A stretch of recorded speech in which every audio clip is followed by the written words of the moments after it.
Hey guys, we're going to do 9.1a today. Continuing on with our discussion about radicals. We've finished our chapter 8, which was all about radicals. Adding, subtracting, simplifying, multiplying, dividing, and even solving equations with radicals.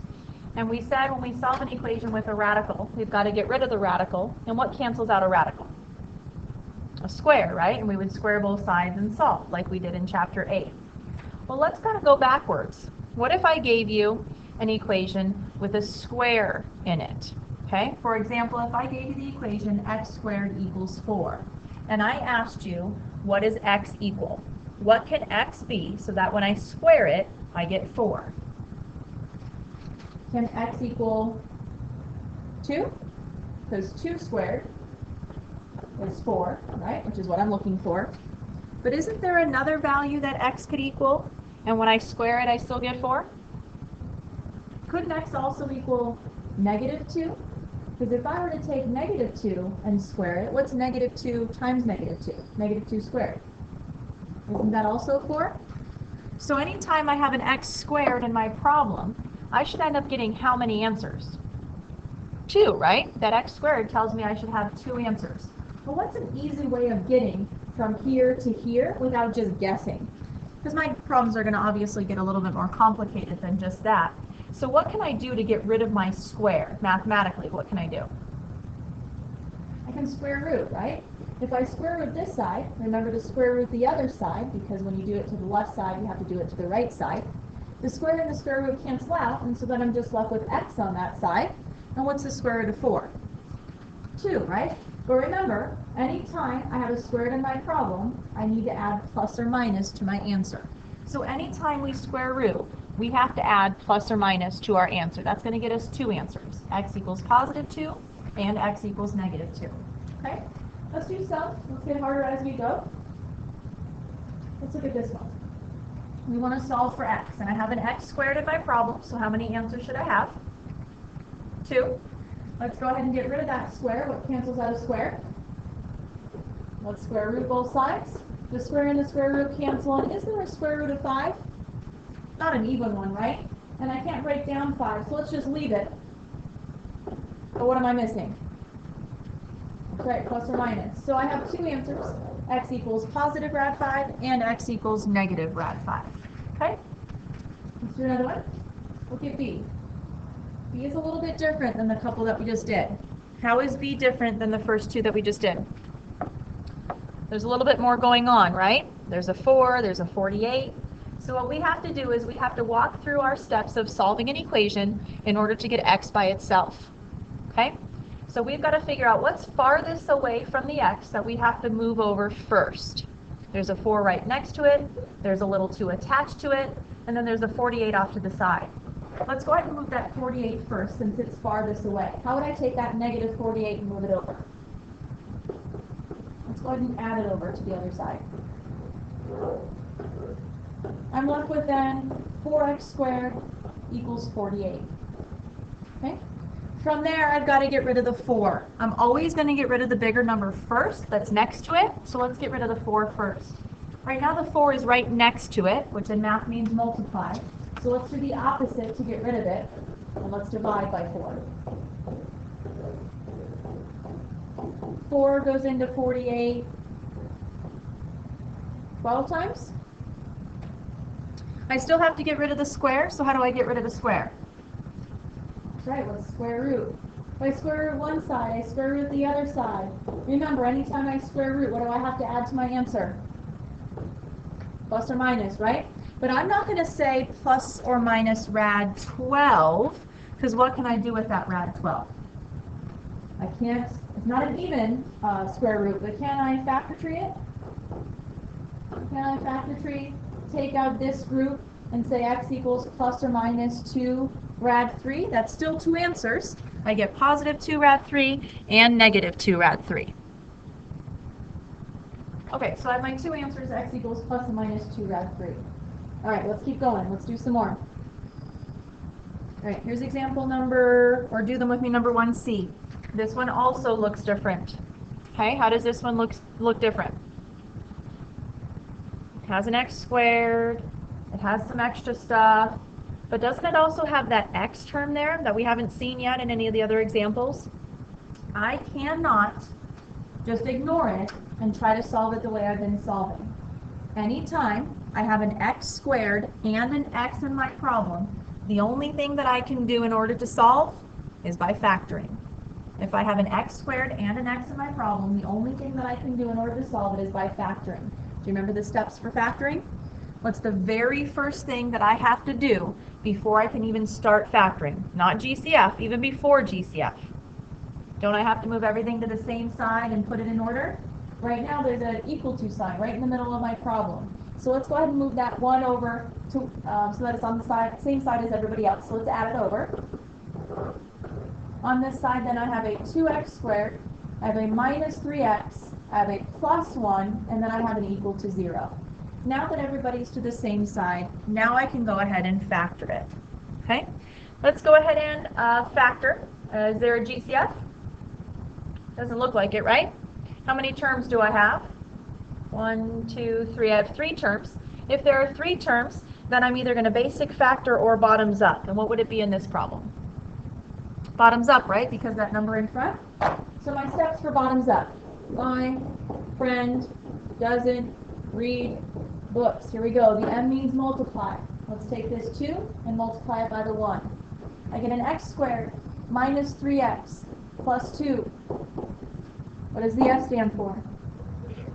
Factor. Let's go ahead and factor it. I need numbers that multiply to 2, that when I add them together I get negative 3. So can I say negative 2 and negative 1? They multiply to a positive 2, but add to give you a negative 3. We're not done yet though. Don't forget to divide, reduce, and bottoms up. What am I going to go back through and divide by? Looks like this 2 from before, right? So I'm going to go back and divide by 2. I'm going to reduce. Can I reduce the 2 over 2 into a 1? Can't reduce 1/2 any more than it already is. I'm going to go ahead and leave it like that. And I'm going to leave it like that because I'm solving. So when I'm solving, the very last thing that I need to do is I need to take all of my little factors, all of my little parts, and I need to set them equal to 0. If I were to set this equal to 0 and move the 1 over, I would get x equals positive 1. Remember, it's just the opposite of what's inside. So instead of bringing this bottoms up and setting it equal to 0 and solving, can I just take the opposite of what's inside and say x equals positive 1/2? I end up getting 2 answers, right? And isn't that how many answers I was supposed to have? If you look back at the problem, isn't there an x squared in the problem? Which tells me I should have 2 answers. So I end up getting 2 answers, x equals positive 1 and x equals 1/2. Okay? 2 answers that both should work if you were to plug them back in. All right, let's do a couple more. These are going to look even more different than the other ones. Okay? Still the same idea though. You see that x squared in there somewhere? Okay, sorry. There's an x squared still in my graph, or my equation. Do you still see that the x squared? So I'm still going to have 2 answers, and I need to figure out how to get those 2 answers. Okay? All right. I do not want to FOIL. I don't want to add more to my problem. I want to get stuff away from my problem. Okay? So let's think about what the farthest thing is from my x. I need to get rid of the 5, and I need to get rid of the 2. Which one is farthest away? Isn't it the 2? So how would I get rid of that squared again? Can I square root? Well, remember, if I square root one side, I have to square root the other side. So when I square both sides, square root both sides, the square and the square root cancel, and I'm left with x minus 5 on this side. And then what is the square root of 36? Not just 6 though, plus or minus 6. Okay? Remember, anytime I square root, I have to add plus or minus to my answer. Okay? So now this says 2 different things, doesn't it? It says x minus 5 equals positive 6, but it also says x minus 5 equals negative 6. Okay? So now I have 2 separate equations that I need to finish solving before I'm all the way done before I get an x equals. I'm going to finish solving this one by adding 5 to both sides and getting x equals 11. I'm going to finish solving this one by adding 5 to both sides and getting x equals -1. Okay?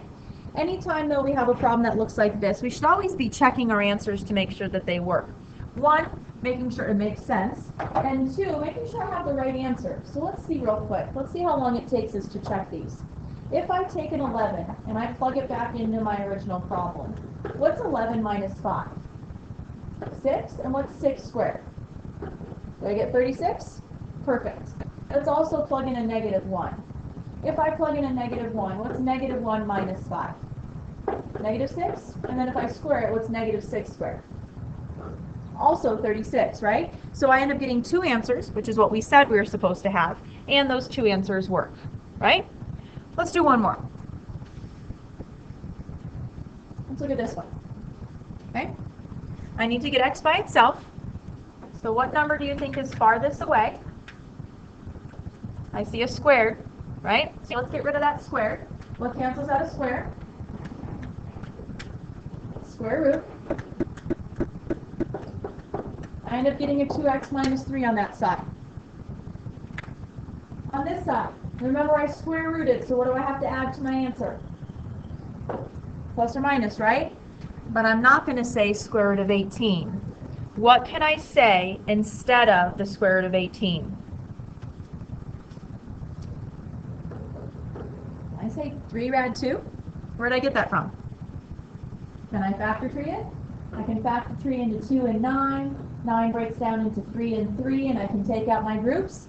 So if you can factor tree, I need you to factor tree. So I end up getting plus or minus 3 rad 2. Now again, this says two different things, so I've got to set up my two different equations and finish solving. I have a 2x minus 3 equals positive 3 rad 2, and I have a 2x minus 3 equals negative 3 rad 2. Let's finish solving by adding 3 to both sides. Be careful with this. These are not like terms. I cannot put a 3 rad 2 with a regular 3. I can't smush it together and make it a 6. I just have to rewrite it 3 plus 3 rad 2. Okay? X isn't quite by itself yet. I still need to get rid of that 2. So let's go ahead and divide both sides by 2. And end up getting this answer. X equals 3 plus 3 rad 2 all over 2. That's one answer. Let's get my other answer. Let's go ahead and add 3 to both sides. Again, remember that these are not like terms. We cannot add a 3 rad 2 with the 3. So let's just go ahead and write it 3 minus 3 rad 2. Let's get the 2 away from the x by dividing it. And I get the answer x equals 3 minus 3 rad 2 over 2. That is two separate answers. They look very close to being the same thing, don't they?